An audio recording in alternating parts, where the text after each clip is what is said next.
Election commission के हवाले से आपको अहम खबर से आगाह करते चलें कि इलेक्शन कमीशन ने पंजाब में इलेक्शन के लिए तारीखें तजवीज़ कर दी, जबकि खैबर पख्तूनख्वा में इलेक्शन के लिए गवर्नर को मरासला अरसाल कर दिया गया है। इलेक्शन कमीशन ने सदर मुमलिकत और गवर्नर खैबर पख्तूनख्वा को मरासले तहरीर किए हैं। इलेक्शन कमीशन ने पंजाब में इंतखाबात के लिए 30 अप्रैल से 7 मई तक की तारीखें तजवीज़ की हैं, जबकि गवर्नर खैबर पख्तूनख्वा को भी मरासला तहरीर किया है, जिसमें कहा गया है कि सूबे में इलेक्शन के हवाले से आपके जवाब के मुंतज़िर हैं। जी नाज़रीन, आपको ताज़ा तरीन खबर से आगाह कर रहे हैं कि इलेक्शन कमीशन ने पंजाब में इलेक्शन के लिए तारीखें तजवीज़ कर दी, जबकि खैबर पख्तूनख्वा में इलेक्शन के लिए गवर्नर को मरासला अरसाल कर दिया गया है। इलेक्शन कमीशन ने सदर मुमलिकत और गवर्नर खैबर पख्तूनख्वा को मरासले तहरीर किए हैं। इलेक्शन कमीशन ने पंजाब में इंतखाबात के लिए 30 अप्रैल से 7 मई तक की तारीखें भी तजवीज़ कर दी हैं। इसी बारे में मज़ीद तफसीलात जान लेते हैं सरदार तैयब खान, नुमाइंदा वॉइस न्यूज़ इस्लामाबाद से। जी, क्या अपडेट्स हैं इस हवाले से आपके पास? जी बिल्कुल, आज इलेक्शन कमीशन ने सुप्रीम कोर्ट ऑफ पाकिस्तान के फैसले की रोशनी में सदर मुमलिकत डॉक्टर आरिफ अलवी को चिट्ठी अरसाल की है, जिसमें सूबा पंजाब के जो इंतखाबात के इनेकाद के लिए उन्होंने 30 अप्रैल से 7 मई तक की तारीखें तजवीज़ की हैं। इलेक्शन कमीशन ने अपने ऑफिशियल प्रेस रिलीज में लिखा है कि सदर मुमलिकत की तरफ से तारीख इंतखाब के बाद इलेक्शन कमीशन अपने आईनी और कानूनी फ़राइज़ अंजाम देने के लिए तैयार है। अगर मैं बताता चलूँ नाजरीन को, तो इलेक्शन कमीशन ने अपने प्रेस रिलीज में मजीद ये भी लिखा है कि इलेक्शन कमीशन ने गवर्नर खैबर पख्तूनख्वा को भी मुरासला भेजा है, जिसमें तहरीर किया गया है कि सुप्रीम कोर्ट ऑफ पाकिस्तान के आर्डर की रोशनी में इलेक्शन कमीशन आपके जवाब का मुंतजर है। इसी पर आज जो है वो तहरीक इंसाफ की तरफ से भी जो है वो रद्दमल आ चुका है, जिसमें सीनियर रहनुमा फवाद चौधरी ने इलेक्शन कमीशन की जानिब से सदर मुमलिकत को जो पंजाब में इंतखाबात के मुतल्लिक जो तजवीज़ पेश की गई, उस पर जो है इलेक्शन कमीशन ने सदर मुमलिकत को पंजाब में इंतखाबात के हवाले से तजवीज़ को सराहते हुए उन्होंने कहा कि हम इसको वेलकम करते हैं और इलेक्शन कमीशन का ये उम्दा फैसला है। फवाद चौधरी ने अपने खुसूसी वीडियो पैगाम में कहा है कि इलेक्शन कमीशन की तजवीज़ के मुताबिक 30 अप्रैल से 7 मई के दरमियान पंजाब में इंतखाबात का इनेकाद होना है। इलेक्शन कमीशन का ये इकदाम जो है वो खुशाइंद है। उन्होंने कहा है कि इलेक्शन कमीशन ने सुप्रीम कोर्ट के हुक्म पर अमल दरामद की तरफ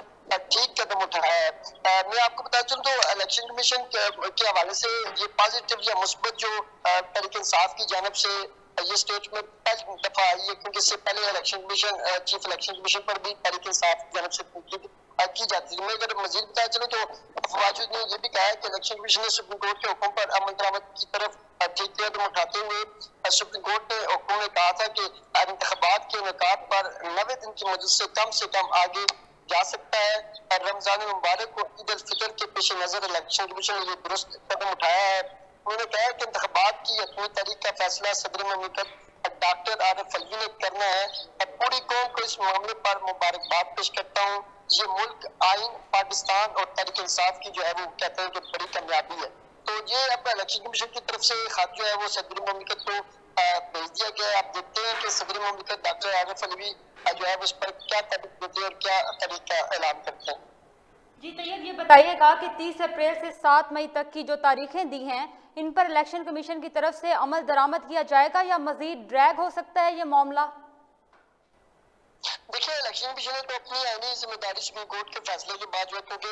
जब सुप्रीम कोर्ट की तरफ से फैसला आया था तो उसी दौरान हंगामी इजलास चीफ इलेक्शन कमीशन की जेर सदारत उसी शाम को हुआ था, जिसमें ये फैसला किया गया था कि सुप्रीम कोर्ट का आर्डर मौजूद है, जिस पर जो है वो इलेक्शन कमीशन की ये आईनी जिम्मेदारी है कि वो 90 रोज में जो है इलेक्शन कराने का पाबंद होता है। तो उसी इजलास में ये फैसला हो चुका था कि वो इस तरह सदर मुमलिकत को और जो गवर्नर खैबर पख्तूनख्वा है हाजी गुलाम अली खान, इनको ये इस तरह का प्रेस रिलीज और ये लेटर से भेजेंगे खादसा, तो उसके बाद जो है वो जो भी अमल दरामद होगा, क्योंकि सदर मुमलिकत में जो है वो ये डेट देनी है पंजाब के इलेक्शन की और खैबर पख्तूनख्वा की असम्बली जो है वो आज खुद गवर्नर ने खुद ही तहलील की थी। तो गवर्नर हाजी गुलाम अली खान ने जो है वो इस पर जो है वो तारीख देनी है। तो अब देखना ये है, क्योंकि हाजी गुलाम अली खान जब मुतद्दिद इलेक्शन सुप्रीम कोर्ट के फैसले के बाद ये कह चुके थे कि हम सर आंखों पर जो है वो सुप्रीम कोर्ट का फैसला है और हम उसे तस्लीम करते हैं। तो अब मुझे नहीं लगता कि इसमें कोई तनाज़ा बनेगा, क्योंकि इलेक्शन कमीशन तो जाहिर नजर आ रहा है कि वो तैयार है और ये इलेक्शन कमीशन की तरफ से ऑफिशियल स्टेटमेंट है और प्रेस रिलीज भी इलेक्शन कमीशन की तरफ से हुआ है और जिस पर तरीके इंसाफ का भी जो है रद्दमल आ चुका है और उन्होंने इस फैसले को खुशाइन कहा है। लेकिन अब देखते हैं कि क्या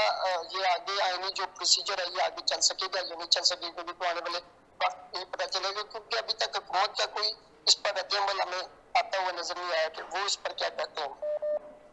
जी बहुत शुक्रिया सरदार तैयब खान, नुमाइंदा वॉइस न्यूज़ इस्लामाबाद, हमें तफसीलात से आगाह कर रहे थे। नाजरीन आपको बताएं एक बार फिर कि इलेक्शन कमीशन ने पंजाब में इलेक्शन के लिए तारीखें तजवीज़ कर दी, जबकि खैबर पख्तूनख्वा में इलेक्शन के लिए गवर्नर को मरासला अरसाल कर दिया गया है। इलेक्शन कमीशन ने सदर मुमलकत और गवर्नर खैबर पख्तूनख्वा को मरासले तहरीर किए हैं। इलेक्शन कमीशन ने पंजाब में इंतखाबात के लिए 30 अप्रैल से 7 मई तक की तारीखें तजवीज़ की हैं, जबकि गवर्नर खैबर पख्तूनख्वा को भी मरासला तहरीर किया है, जिसमें कहा गया है कि सूबे में इलेक्शन के हवाले से आपके जवाब के मुंतज़िर हैं।